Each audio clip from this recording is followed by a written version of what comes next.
ஈயம்பூசர குடும்பம் இருக்குல்ல, ஈயம்பூசர குடும்பத்தை சார்ந்தவங்க ஒரு அப்பா பொண்ணு லட்சுமி, அப்பா பேர் என்ன தோழர்?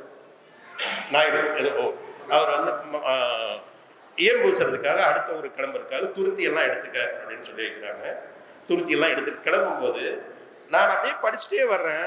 படிச்சுட்டே வரும்போது எனக்கு அதாவது திரைப்படத்துறையில் வந்து ஒரு இது இருக்குல்ல, இந்த ஷாட் அங்கே போகிறது, ஃப்ளாஷ்பேக்கில் சொல்கிறது, இந்த கதை ரொம்ப பழசாக இருக்கு. இப்போ யார் இப்படி துருத்தி இதெல்லாம் இருக்கா அப்படின்னா, இந்த கதை அந்த விவரிப்பிற்கு 4 பத்திகளுக்கு பிறகு சொல்கிறார். இந்த கதை 1970 நடக்கிற கதை.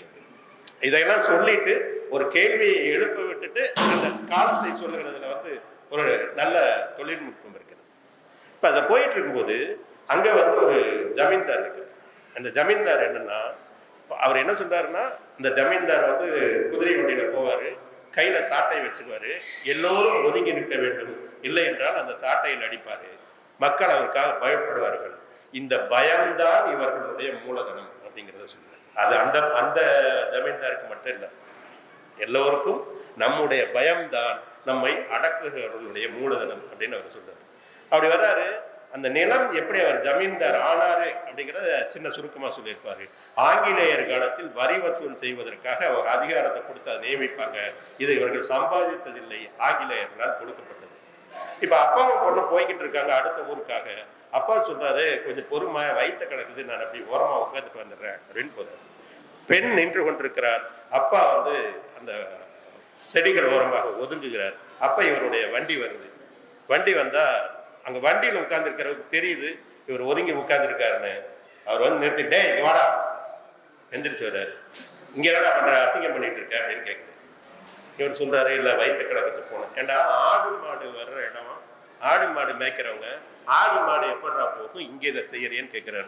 நண்பர்களே, அந்த அந்த ஜமீனுடைய ஆடு மாடுகளுக்கு இருக்கிற உரிமை இந்த மனிதருக்கு இல்லை.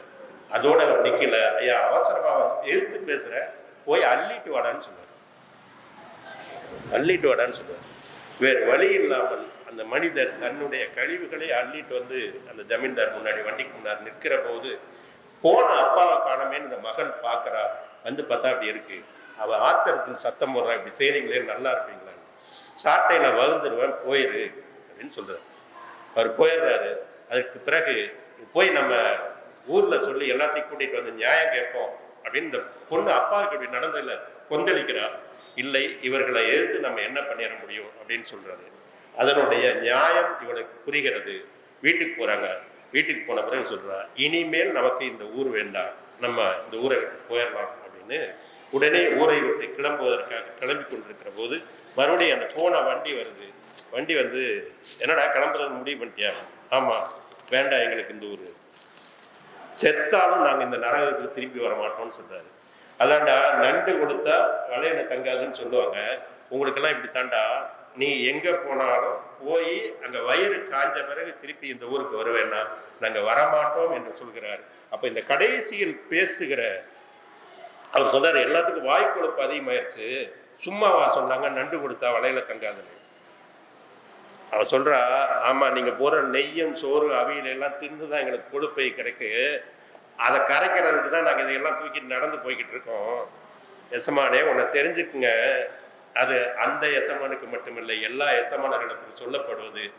எசமானே, உன்னை தெரிஞ்சுக்குங்க, நம்ம எல்லாம் கட்டி ஆண்ட வெள்ளைக்காரனையே வெட்டி அடிச்சு ஊரை விட்டு போயிட்டான், நீங்கள்லாம் போற காலம் ரொம்ப காலம் ஆகாதுன்னாரு. இன்னைக்கு யாரும் அந்த ஜமீன்தாரர்கள் இல்லை. கழிவு என்று இவர் சொல்லுகிற கழிவு, அவரு அந்த நாயுடைய கழிவு அல்ல, இந்த எஜமானர்களைத்தான் கழிவு அகற்றப்பட வேண்டிய கழிவுன்னு அவர் சொல்றாரு. நல்ல கதை சொல்லுறது.